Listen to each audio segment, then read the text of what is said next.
empezó.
Inge, no se escucha.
Muy bien.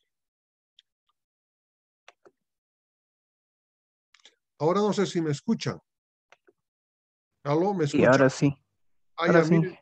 Muy bien, muchas gracias. He estado pataleando. Es un equipo nuevo y está en inglés y me es bien complejito. A ver, vamos a ver ahora. Ahora tengo que entrar pues a compartir. Que he estado. A ver, vamos a ver aquí. Y ahora sí me escuchan. Lo que necesito ahora es compartir la pantalla. Inge, se ve el Word que está compartiendo. Ah, estoy compartiendo. A Sí, ver. se ve, bueno, a mí me muestra. Sí, el problema es de que aquí no sé pues cómo voy a compartir. No estoy pudiendo ver acá el compartir. A ver. Estamos grabando. A ver,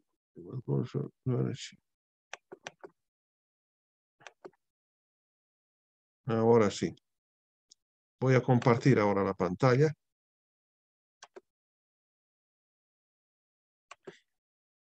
Y ahora sí, estoy seguro de que están escuchándome.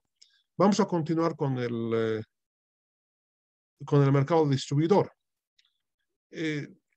Cuando un producto se produce en una planta industrial, este no llega directa, cuando sale de la planta industrial, no llega directamente a las manos del consumidor por muchas circunstancias. Y ese es el caso, por ejemplo, de lo que pasa con el mercado distribuidor de la electricidad. Unos son los que producen, ¿sí? Otros son los que transmiten y otros son los que distribuyen. Entonces, en este mercado, fíjense, existen tres escalones, ¿sí? Tres escalones. Unos producen, otros transmiten y otros distribuyen. Todo tipo de producto tiene esta característica. Veamos, a ver, vamos a ver, aquí está. Demos cuenta de la producción de fármacos, ¿sí? Entonces, ¿cómo llegan los fármacos a nuestras manos? ¿Será que se permite de que venga un señor en un carrito, que existe en el Alto, por supuesto, y en otros mercados más del país, que ofrezcan medicamentos, ¿no? Entonces, evidentemente existen, ¿no? Aspirinas, ofrecen ibuprofeno y varios otros medicamentos, pero en realidad no se puede, ¿no? Las leyes en el país no permiten, sí, que se realice este tipo de comercialización. ¿Qué es lo que está pasando, no? O sea, ¿por qué está ocurriendo esto? Entonces ocurre de que algunas veces no están, aquí te voy a subir un poquito. Aquí está. Para verme también, pues, ¿no? Porque un poco me desubico con este computadorcito que me han prestado.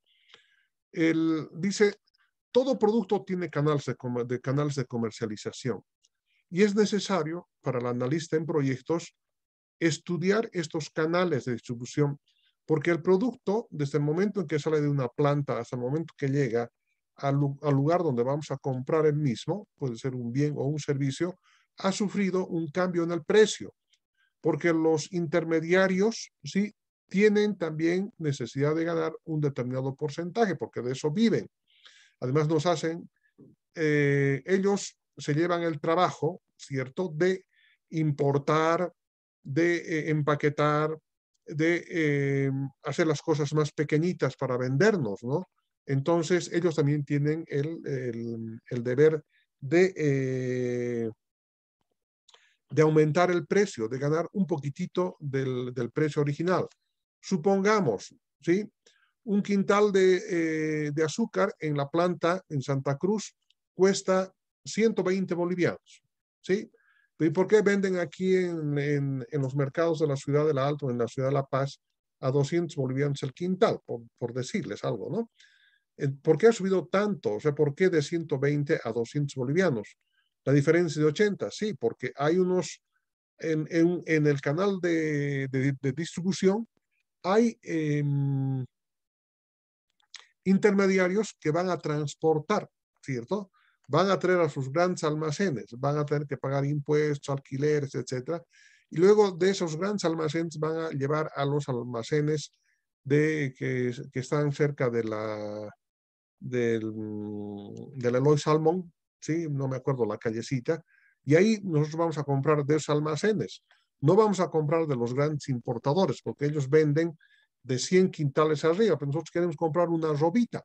Entonces, inclusive fraccionan, ¿cierto? Entonces, hay que analizar todos esos canales de distribución para ver cuánto ganan, ¿sí? Y además, si es conveniente seguir utilizando esos canales. Tal vez ya no sean convenientes utilizar esos canales. En el caso nuestro, ¿sí?, en la especialidad, cuando vamos a comprar un computador a la Eloy Salmón o a la Garita de Lima y adyacentes, ahí está el computador, no sé cuánto vale 3.500 bolivianos, ¿no? Pero si analizamos y observamos bien, ¿cuánto costará en la fábrica? En la fábrica probablemente ese mismo computador esté en el orden de los 2.000 bolivianos. Pero ¿y por qué llega a costar 3.500 bolivianos? En primer lugar, porque supongamos que ese computador que vamos a comprar sea Samsung, por decirles algo, ¿no? Samsung se produce en la China y produce en Corea, si no me equivoco. Bueno, salen de las fábricas de Corea, ¿sí? Y tienen que transportar, ¿sí? En barcos hasta el canal de Panamá. Del canal de Panamá tiene que ir por el canal, tiene que pasar al otro lado, de ahí va a bajar a los puertos de Arica o a los puertos de Moquegua o a Hilo, y de Hilo tiene que entrar nuevamente en camión hasta la frontera, y cuando llega a la frontera, sí, se tienen que pagar impuestos, aranceles de importación, y los grandes mayoristas llevan a sus grandes almacenes que están en la ciudad del Alto. De allá empiezan a distribuir así por docenas, ¿no? 10 computadores, 20 computadores a las tiendas comerciales, y las tiendas comerciales ya venden de manera unitaria. En todo ese transcurso ha habido un incremento del precio. Y necesariamente tiene que hacerse así, sí, porque esa es la forma en la que se están adquiriendo este tipo de productos. Les había indicado en el caso de las farmacias, por ejemplo, la forma de distribución es diferente, no es por carrits, ¿no? La forma de distribución es a través de los vendedores que tienen estas empresas productoras de estos fármacos. Se los llama visitadores médicos. Ellos van y venden a las farmacias por la cantidad que piden, ¿no? Entonces, fíjense, es otra forma del canal de distribución de los fármacos. Y todo producto tiene una determinada forma de distribución. Hasta el momento hemos estudiado ya 3 tipos de mercado, por eso estamos estudiando la tipología: el mercado proveedor, el mercado distribuidor y el mercado competidor. Bueno, ahora sí necesitamos continuar estudiando y vamos a hablar del mercado consumidor. Aquí vamos a parar un poquitito más. Como verán ustedes, no estoy leyendo el libro, porque el libro ustedes lo tienen a mano, pueden comprarlo, adquirirlo ahí en la casa del señor del señor de la imprenta, el señor Kelka, y vale 50 bolivianos, lo vende él, ¿no? Pero hay que pedir para que se los reproduzcan. Entonces, no puedo, imagínense si me pusiera a leer durante toda la clase, no tiene mucho sentido. Entonces, voy a dándoles algunos parámetros, algunos aspectos, algunas variables, lo más importante del contenido del texto. El mercado consumidor, su mismo nombre lo indica, es el cuarto mercado. Estamos estudiando 4 tipos de mercado que tenemos que analizar antes de meternos en el negocio. Les estoy identificando los pasos científicos que tienen que darse para meterse en los negocios. Este es uno de los graves problemas que tienen algunas personas que teniendo dinero quieren hacer un emprendimiento. Entonces, ellos creen, porque muchas veces nosotros vivimos de creencias, creemos que, ¿sí? Entonces, creemos que cuando pongamos nuestra industria, como somos buenos tipos, nos saludan, todos nos van a comprar. Pero el hecho es que cuando pongamos en ejecución el proyecto, resulta que no tenemos compradores y resulta que nos vamos a la quiebra. ¿Por qué circunstancia? Porque hemos hecho un mal análisis de mercado. Inicialmente no hemos analizado los tipos de mercados en los que nos vamos a mover, quiénes nos van a proveer, cómo son los canales de distribución, ¿cierto? Y ahora nos embarcamos exactamente a lo que es el mercado consumidor, que es el análisis más importante. Los consumidores somos nosotros, los que vamos a consumir el producto final, ¿de acuerdo? Y tenemos ciertas características. ¿Y cómo podemos determinarlas, esas características que tiene el mercado consumidor? A través, sí, de las encuestas. Este es un método interesante, les comento, que posiblemente ya lo hayan utilizado en la asignatura Metodología de la Investigación Científica. Evidentemente es la misma metodología. Por eso que lo estoy indicando, es la metodología científica para no tener errores, para no meter la pata. Si el mercado indica que no se va a poder vender, es mejor no meterse a ese tipo de trabajo. ¿Cuántos emprendimientos ustedes deben conocer? Yo personalmente conozco docenas de emprendimientos que se han metido en el negocio sin analizar profundamente el mercado y han terminado perdiendo sus bienes. Entonces, a fin de evitar estas circunstancias tan penosas, ¿sí? Es de que tenemos que analizar estos tipos de mercados y para este tipo de mercado consumidor, preferentemente, necesitamos hacer unas encuestas, ¿no?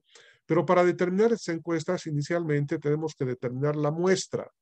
Es decir, ustedes se acuerdan, sí, la ciudad del Alto tiene aproximadamente cerca de 900,000 habitantes. Dicen que un poco más, un poco menos, etcétera, pero los datos son los que están colocados acá. Vamos a ver enseguida. A ver, vamos a ver. La ciudad del Alto tiene... ¿Cuánto tiene la ciudad del Alto? Aquí debe estar. Ah, sí, la ciudad del Alto tiene 235,890 familias. Multipliquen por el número promedio de familias, entonces aquí tienen, la ciudad del Alto tiene 943,558 habitantes para el año 2020. Eso es lo que indica el INE. Es muy probable que para llegar al millón son solamente 60,000. Yo creo que entre el 2021 y el 2022 ya la ciudad del Alto va a llegar al millón de habitantes. Tiene una tasa de crecimiento que es una de las más grandes de la nación. ¿Sí? Es la más elevada. Tiene una tasa de crecimiento muy alta. Y a propósito, ¿no? Y esa manera yo soy un pensador no me dejo así, no me dejo impresionar por lo que dicen. Miren, también ha habido un problema en la Plaza Murillo. Ustedes han debido ver a través de la televisión y escuchar a través de las radioemisoras de la ciudad de La Paz, en lo que un grupo, ¿sí?, de personas decían, fuera Cambas, ¿no? Fuera cruceños. Pero yo me pongo a pensar, ¿sí? Ustedes han escuchado de esas ofertas de venta de terrenos en el Urubó, en Santa Cruz, no sé cuántos otros lugares que todos los días nos bombardean a través de la televisión. Bueno, pero esto es lo más interesante, que cerca del 90% de las compras de estos terrenos son alteños, sí, de la ciudad del Alto.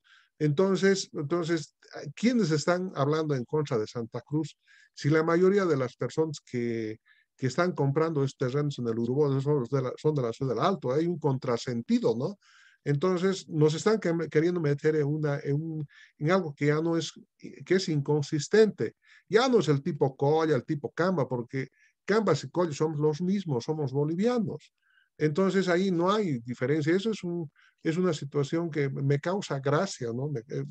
Particularmente, imagínense los salteños gritando fuera Cambas, y después se van a vivir a Santa Cruz sin mayor problema, construir sus casas, con el mayor derecho, por supuesto, porque es Bolivia. Entonces eso de Canvas, etcétera, o Crucos, etcétera, ya no le viene este contexto, ¿cierto? Ese es mi punto de vista. Pero resulta de que la fórmula que vamos a utilizar en la determinación de la muestra, volviendo a nuestro razonamiento, es esta la fórmula que vamos a ver. Esta es la fórmula que utilizo. Porque esta fórmula es una deducción de la función de distribución de probabilidades binomial. Porque normalmente cuando hacemos las encuestas les preguntamos, ¿no? ¿Usted compra Dice, ¿puedo computador? hacer un comentario? ¿Aló? Un ¿Alguien comentario, dice. aló, ¿Puedo aló? hablar, no? Sí, adelante. Usted dicen, a ver, los mismos salteños compran, nos bombardean por la televisión, ¿verdad? Sí. Pero en realidad no sé si compran los mismos salteños, pero para que yo pienso que el mercado, la oferta del mercado de terrenos de Santa Cruz ya ha llegado a un punto extremo que no es suficientemente, la población de Santa Cruz ya no es suficiente para acaparar esa demanda, esa oferta de terrenos. Y por eso los vendedores de esos lotes se han proyectado a nivel nacional y por eso ofrecen a todo el país, porque la población es lo principal para que un país progrese y sea económicamente fuerte. Por eso le puedo hablar del caso de China, que tiene la población, gracias a su población se está volviendo una potencia, porque tiene un consumo. Y muchos proyectan que India va a ser la siguiente potencia, porque también tiene una población sorprendente. Entonces, como Santa Cruz ya no está, como ya acaparó su mercado, está expandiéndose al nacional. No es porque ellos quieren venderte, no, porque su mercado ya está, su oferta ya está sobrepasando la demanda, digamos. Y nomás le queda ofrecer a todo el mercado nacional. Y va, pero incluso con esto, tal vez yo pienso que con la demanda que están haciendo de lotes, va a llegar a un punto que incluso el mercado nacional no va a abastecer la oferta de lotes. Tal vez en un futuro se proyecte incluso tal vez a nivel internacional, viendo, ¿no?, cómo vaya el desarrollo económico. Bueno, ese es mi punto de análisis. Yo tampoco me dejo sorprender con comentarios de las calles, ¿no? ¿Entendieron? Bueno, no sé si estoy en lo correcto. Quisiera un análisis de lo que estoy diciendo de su parte, ¿no? Para aprender también, ¿no, licenciado? Gracias. No, a mí me sorprende y muy interesante, le cuento su participación porque está manejando ya la terminología que estamos estudiando, oferta y demanda, ¿no? Ya lo que dice el señor es evidente de que la oferta es tan grande en Santa Cruz que ya no absorbe la demanda de Santa Cruz, se ha sobrepasado ya la demanda, por eso que están, pero ya son años que están vendiendo, ¿no?, estos terrenos, y por eso yo les decía, pues desde el punto de vista de que ya no podemos hablar pues así que fuera Cambas, fuera Collas, etcétera, porque cuando en Santa Cruz un individuo de esos ha pateado a un dirigente campesino que es de aquí de estas altitudes, también causa, ¿no?, molestia, al igual que en ambos lados, ya no puede haber, somos una sola nación, un solo país, entonces no hay circunstancias, pero el ejemplo que está dando de lo que indica de que hay una sobreoferta, ¿sí?, de estos terrenos. Claro, pero es que en alguna oportunidad he leído en el periódico de que la mayor adquisición de terrenos es por parte de ciudadanos del Alto, dice.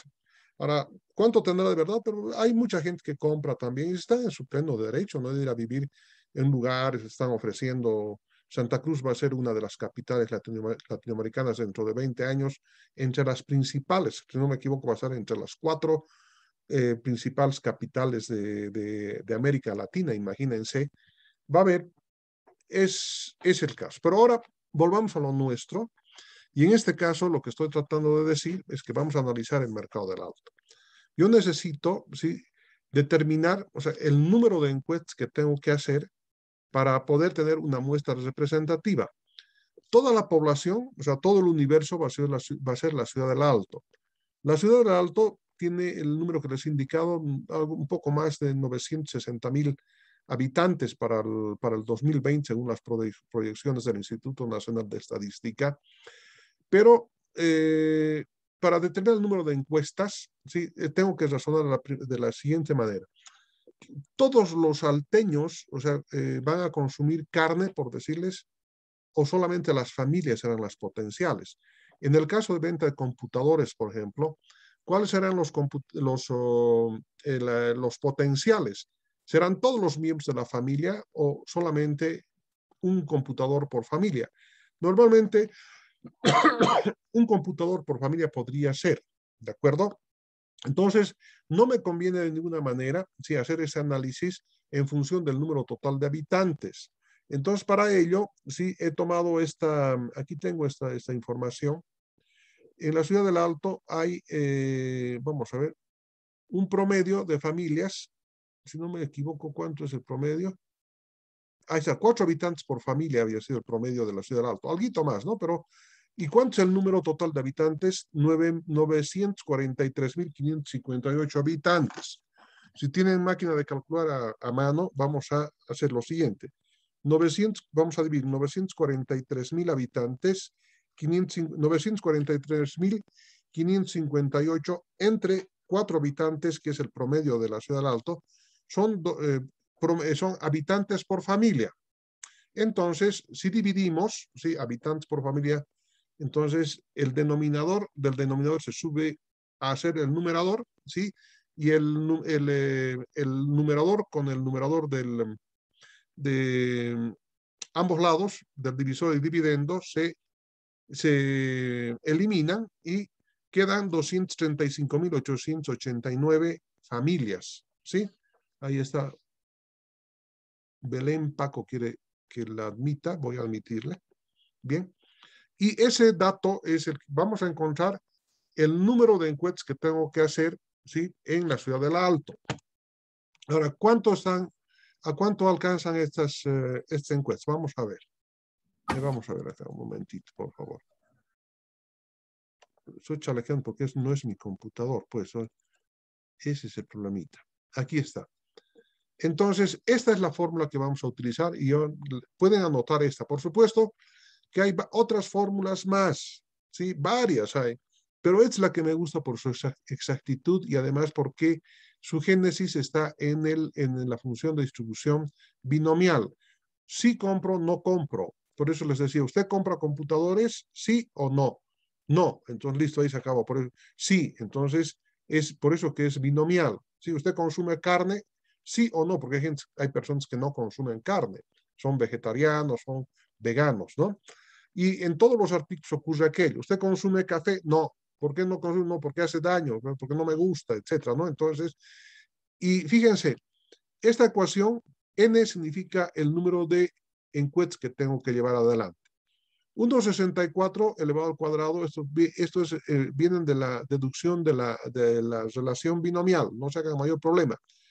N mayúscula es la población, ¿sí? En este caso el número de familias. E es el error muestral, y normalmente tiene que estar en el orden del 10, 8, 7. No puede ser 0 de error muestral, porque si fuera 0, entonces este segundo término se convierte en 0, y 1,64 elevado al cuadrado con 1,64 elevado al cuadrado, que están en el denominador, se simplifican, y por lo tanto la muestra tendría que ser igual a la población, ¿verdad? Entonces, este error muestral normalmente sí tiene que estar en el orden del 10%, 8%, quieren mayor exactitud, pueden bajar al 7%, 6%, pero mientras vayan bajando este error muestral, ¿sí? Por supuesto, ese por ciento tenemos que expresar en términos absolutos. Entonces, aquí, fíjense, vamos a tomar, dice, un error muestral del 7%. Es decir, para tener mayor exactitud, pero aún así va a salir un número bastante grande. Reemplazamos la información de las 235.000 familias existentes en el Alto, el 7% para el error muestral, en la siguiente formulación. Acá. Ahí tienen, miren. Número de encuestas, otra vez, pero una vez que concluya, igualmente nos enlazamos por el mismo enlace, ¿de acuerdo? 1,64 elevado al cuadrado, que es una constante, 235.890 familias. Acá abajo nuevamente n, que es 235.890, por 0,07, que corresponde al 7% de manera porcentual. El 0,5 también es una constante. Hacemos el trabajo de cálculo y determinamos que son 137 encuestas. De todos modos es un número alto, ¿no? Si ustedes van subiendo este error muestral, por decirles al 10%, el número de encuestas va a ir bajando. Pero en todo caso, ustedes no pueden bajar esto al 0%, porque en ese caso, este término se hace 0, ¿no? Y se divide 1,64 elevado al cuadrado entre 1,64 elevado al cuadrado es 1. Por lo tanto, la muestra tendría que ser igual a la población, y eso no es el caso, ¿no? En ese caso, estaríamos haciendo un censo. Lo que queremos solamente es extraer características de la población. Y para ello, lo que vamos a hacer es lo siguiente. ¿Cómo podemos distribuir estas encuestas en los distritos?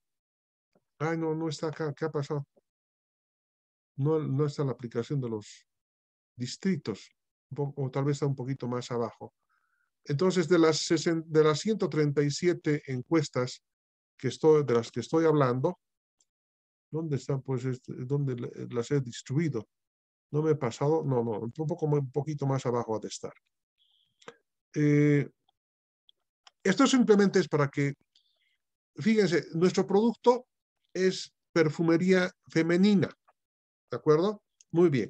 Entonces, estos perfumes, ¿quiénes consumen? Las señoritas y señoras. Entonces, de hecho, sí, estamos partiendo el mercado por la mitad. ¿Por qué? Porque solamente la mitad de la población consume perfumes, perfumes para damas, ¿de acuerdo? Ahora, aquí podríamos, se compra por familia. Normalmente podríamos hacer una relación de que un perfume se compra un perfume por familia, o tal vez 2 perfumes por familia. Solamente y además, ¿a qué edad? ¿No? A partir de los 15 años adelante. Debe ser entre los 15 y más o menos los 50 años, porque los viejitos casi ya no utilizamos, pues, lociones, perfumes, eso es rara vez, ¿no? Pero de todos modos, yo creo que casi todas las personas utilizan algún perfume, un aftershave, etcétera, ¿no? Entonces hay que dividir, hay que segmentar hasta donde se pueda, por supuesto, para la aplicación de esta fórmula. En este caso, estos 235.890 familias continúan siendo, sí, podría ser, todas las familias consumen estos perfumes, pero de este total sí habría que ver cuánto corresponden a las mujeres de la familia, ¿no? Una mujer por familia o 2 mujeres por familia, y es lo que vamos a ver a continuación. Voy a bajar un poquito. Vamos a ver la preparación del cuestionario, ¿sí? Es muy importante elaborar un buen cuestionario en este método de la encuesta, porque si fracasamos en el intento y preguntamos cosas que no vienen al caso, entonces va a fracasar la toma de información. Tenemos que tomar información, ¿sí? En función de lo que nosotros quisiéramos obtener como datos, ¿no? Y normalmente, para que se puedan además cuantificar y se pueda utilizar la estadística descriptiva para poder hacer las proyecciones, hacer las tortas, determinar cómo se va moviendo, etcétera, etcétera, las características del mercado del que queremos obtener información a través de la encuesta. Y esto dice, fíjense acá, por supuesto que esto les voy a enviar, posiblemente mañana en la tarde, porque ya me he comunicado con el señor que me ha hecho el mantenimiento, y mañana me lo va a chequear el computador. Algo está fallando extraordinariamente, ¿no? Me prestó un computadorcito que por el momento nos está salvando el problema, pero con el otro tengo pues tengo mayor facilidad de trabajo, inclusive uso ratón, etcétera, etcétera, ¿no? Esto es lo que quiero comentarles. Dice que hay una sola ley en la ciencia de la administración que evidentemente funciona. Esa ley se llama la ley de la única sola vez. Dice que para obtener eficiencia y eficacia en cualquier labor administrativa o en cualquier labor en la vida, hay que hacer un solo intento. Porque si usted quiere volver a hacer otro intento, entonces cuesta el doble, ¿cierto? Entonces ya no es eficiente ni tampoco es eficaz. Entonces, para poder cumplir con esta ley, tenemos que preparar el cuestionario adecuadamente para que obtengamos resultados adecuados. Entonces, aquí están algunos detalles, ¿sí? Algunas insinuaciones, algunos detalles para preparar un buen guión. Dice, y aquí fíjense, dice, el guión orientativo del que se debe partir para diseñar un cuestionario lo constituyen las hipótesis que vamos a ver enseguida y las variables previamente establecidas. ¿Qué es lo que queremos obtener, sí, con la encuesta?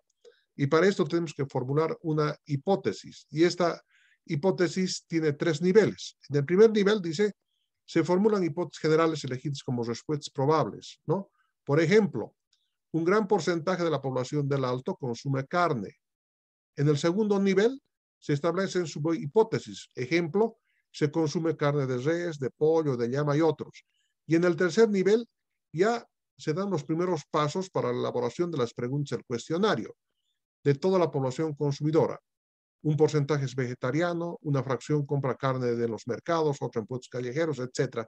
Entonces, nos formulamos hipótesis en función de la observación, ¿sí? Como dice acá, hay 3 niveles. En el primer nivel, es decir, consumirán carne de la ciudad del Alto si consumen. Segundo nivel, ¿se consume qué tipo de carne? Hay carne de res, carne de llama, hay carne de pescado, de ispi, etcétera, etcétera, ¿cierto? Son carnes. Entonces, eso también. Y en el tercer nivel, ¿sí? En la tercera hipótesis, ya son las preguntas un poco más finamente desarrolladas, si quieren llamar así, para encontrar ya las características. ¿Consume carne de res? Sí. ¿Dónde compra la carne de res?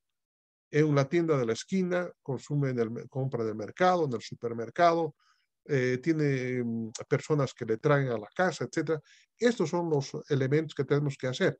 Y esto, por favor, se lo van a poner con rojito, porque así tienen que razonar para poder establecer sus encuestas. Muy bien. Para hacer esto tenemos que elaborar, ¿sí? Una prueba piloto antes de poner en marcha cualquier tipo de encuesta. Pero antes es necesario, ¿sí? Vamos a clasificar, ¿sí? Las respuestas que vamos a admitir del encuestado, ¿sí? Según las respuestas que se admiten en el encuestado, pueden ser preguntas cerradas. ¿Cuánto es una pregunta cerrada? Ustedes le preguntan, ¿usted consume carne? ¿Sí o no? Así simplemente, no, sí, muy bien. Pero estas preguntas, ¿sí? Podrían ser de esta manera. Tendría que tener un abanico de respuestas, ¿sí? Como por ejemplo, aquí está, ¿usted qué clase de qué tipo de carne consume? ¿De res, de vaca? Fíjense, ahí está. Y ese abanico de respuestas con ítem abierto, dice, este tipo de respuestas es apropiado cuando no se tiene absoluta certeza de resultar exhaustivos y se deja la posibilidad al encuestado de añadir opciones. Dice, ¿usted consume carne de res, carne de llama, carne de pescado u otras carnes? ¿Cuáles son? Es decir, ponía carne de llama, carne de cordero, etcétera, ¿no? Y pregunta de estimación. En este caso se ofrecen como alternativas respuestas graduadas. ¿Usted cree, dice, que la carne de res es buena? Podría ser, ¿no? ¿Es muy buena, es regular o es mala para la salud, por decirles? Entonces, aquí se emplea esta escala de Likert. Y esta escala de Likert normalmente se reproduce del 1 al 4, que es malo, regular, bueno o excelente. Y como verán ustedes, en todas estas, en todos